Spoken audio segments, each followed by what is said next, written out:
May I come in? তো যদি আমি তোমাকে জিজ্ঞেস করি, তুমি যখন ক্লাসে ঢোকো বা কোনো ফাংশনে এন্টার করো, তখন মানুষ সবার আগে তোমার কোন জিনিসটা লক্ষ্য করে? হয়তো তুমি ভাবছো মুখ, কাপড় চোপড় বা জুতো, কিন্তু যদি আমাকে জিজ্ঞেস করো, আমি বলবো তোমার হাঁটার স্টাইল। হ্যাঁ, এটা ঠিক যে মানুষ তোমার মুখ, কাপড় বা জুতোর দিকেও তাকাতে পারে, কিন্তু সবচেয়ে ইম্প্যাক্টফুল যে জিনিসটা হয় সেটা হলো তুমি কিভাবে হাঁটো।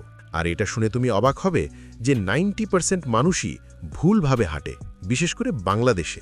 আর যদি প্রমাণ চাও, তাহলে একটা কাজ করো, বাড়ি থেকে বের হয়ে যাও, যে কোনো জায়গায় দাঁড়িয়ে পড়ো, বাস স্টপ, পার্ক, স্কুলের সামনে, যে কোনো জায়গায়। তারপর একে একে মানুষের হাঁটা লক্ষ্য করো। ট্রাস্ট মি, বাংলাদেশে মানুষ যেভাবে হাঁটে সেটা দেখে হাসি থামানোই কঠিন। কিন্তু শোনো, এটা কোনো জোক না, এটা একটা সিরিয়াস রিয়ালিটি। তোমার হাঁটা, তোমার এন্ট্রি, তোমার ফার্স্ট ইমপ্রেশন, আর তাই এটাকে ঠিক করা সবচেয়ে ইম্পর্টেন্ট। আর আমি এই ভিডিওটা এমনিই বানাচ্ছি না। এই ভিডিও বানানোর আগে আমি নিজের আশেপাশের মানুষের হাঁটা অবজার্ভ করেছি, অ্যানালাইজ করেছি। শুধু তাই না, এই টপিকের ওপর 10টারও বেশি ভিডিও দেখেছি, রিসার্চ করেছি, যাতে তোমার জন্য আমি একটা সুপার ইউজফুল, নো বকওয়াস, নো ফিলার ভিডিও আনতে পারি। এই ভিডিওতে তুমি জানবে হাঁটার কত ধরনের স্টাইল আছে, মানুষ হাঁটার সময় কি কি ভুল করে, হাঁটার সঠিক পদ্ধতি কি, আর একদম শেষে একজন লিডার আর একজন মডেল কিভাবে হাঁটে। So let's begin.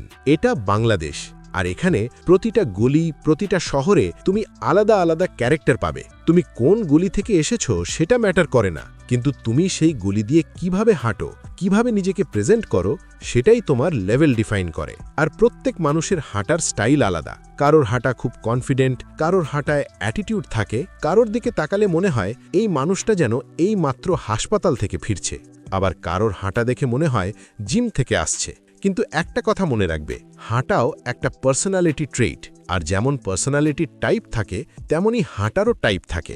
এখন যদি তুমি ভাবছো কি কি টাইপ, তাহলে একটু অপেক্ষা করো, আমরা ওই অংশে পৌঁছাবো। তবে সবচেয়ে ফেমাস দুটো হাঁটার স্টাইলের নাম তুমি অবশ্যই শুনেছ। একটা হলো র্যাম্প ওয়াক, যেটা মূলত মেল মডেলরা করে, আরেকটা হলো ক্যাট ওয়াক, যেটা ফিমেল মডেলদের সিগনেচার স্টাইল। এই দুটো আমরা ভিডিওর শেষে ডিটেলে আলোচনা করব, এক্সাম্পল সহ। কিন্তু তার আগে জানতে হবে মানুষ হাঁটার সময় কি কি ভুল করে, যেগুলো তোমাকে একদমই করা যাবে না, বিশেষ করে শেষের দুটো ভুল। Mistake number 1, Charlie Chaplin walk. আমি যখন আশেপাশের মানুষের হাঁটা অবজার্ভ করছিলাম, সবচেয়ে কমন যে ভুলটা দেখেছি সেটা হলো অনেক মানুষ এমনভাবে হাঁটে যেন চার্লি চ্যাপলিন হাঁটছে। পুরো হাঁটাটাই ফানি লাগে। এখন তুমি ভাবতে পারো এতে কি আসে যায়? আসে যায়, কারণ যখন তোমার হাঁটা ফানি লাগে, মানুষ তোমাকে সিরিয়াসলি নেওয়াই বন্ধ করে দেয়। আমি স্কুলে থাকতে একটা ছেলে ছিল, সে ম্যাথে খুব ভালো ছিল, সব সময় টপ করত, কিন্তু সে যেভাবে হাঁটত সবাই তাকে নিয়ে হাসাহাসি করত। কেন? কারণ তার হাঁটা তার পার্সোনালিটির কনফিডেন্সটাই নষ্ট করে দিচ্ছিল। তার নলেজ পাওয়ারফুল ছিল, কিন্তু তার হাঁটা তাকে কমেডি বানিয়ে দিচ্ছিল। সলিউশন কি? হাঁটার সময় 2 পা সোজা রাখো। ভাবো তোমার পায়ের নিচে রেল লাইন আছে, দুটো সোজা লাইনের ওপর দিয়ে হাঁটছ। পা ভেতরের দিকে বা বাইরের দিকে বাঁকাবে না, পা থাকবে প্যারালাল। মিস্টেক নাম্বার 2, খুব দ্রুত বা খুব ধীরে হাঁটা। কিছু মানুষ এত ধীরে হাঁটে যেন মনে হয় জীবন রিভার্সে চলছে, আবার কিছু মানুষ এমন দৌড়ায় যেন পরীক্ষায় লেট হয়ে যাচ্ছে। স্কুলে আমার একটা বন্ধু ছিল রোহিত, সে এমন দ্রুত হাঁটত যেন কেউ তাকে তাড়া করছে। আর আরেকজন ছিল আকাশ, সে এমন ধীরে হাঁটত যেন জীবনের প্রতি তার কোনো আগ্রহই নেই। তুমি নিশ্চয়ই এমন মানুষ দেখেছ।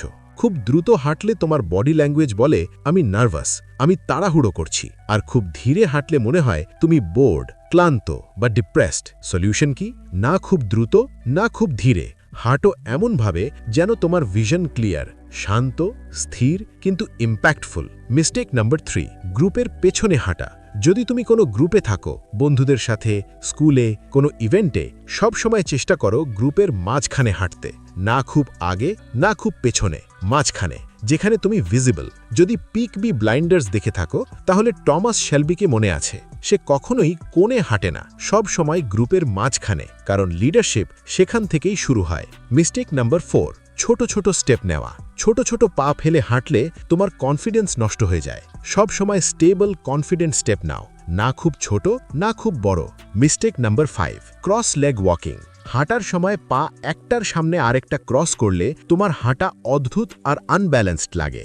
সব সময় পা সোজা, প্যারালাল রাখো, রেল লাইনের মতো। মিস্টেক নাম্বার 6, আই কন্ট্যাক্ট না রাখা। আই কন্ট্যাক্ট হলো কনফিডেন্সের সবচেয়ে বড় সিগন্যাল। হাঁটার সময় মাথা একটু উঁচু রাখো, কারো সঙ্গে চোখে চোখ পড়লে 2 সেকেন্ড ন্যাচারাল আই কন্ট্যাক্ট রাখো আর হালকা একটা স্মাইল দাও। এটুকুই তোমাকে আলাদা করে দেবে। টিপস নাম্বার 2, হাঁটার সঠিক পদ্ধতি কি? শোল্ডার পেছনে, হাত পকেটের বাইরে, সোজা হাঁটা, আই কন্ট্যাক্ট। কিন্তু শুধু এটুকু করলেই তুমি আলফা লাগবে না। মডেল বা লিডার যেভাবে হাঁটে সেটা বুঝতে হলে দুটো জিনিস মনে রাখো। 1, প্রথম স্টেপ সবসময় হিল দিয়ে রাখো। 2, শোল্ডার হালকা, ন্যাচারাল সুইং করবে। ব্যাস, এই দুটো জিনিস তোমার হাঁটাকে নর্মাল মানুষের থেকে অনেক বেশি কনফিডেন্ট বানিয়ে দেবে। এখন তুমি জানো কিভাবে হাঁটতে হয়, মডেল আর লিডার কিভাবে হাঁটে। কিন্তু বসার সঠিক পদ্ধতি কি, দাঁড়ানোর সঠিক পদ্ধতি কি, সেটা জানতে চাইলে এই ভিডিওতে ক্লিক করো।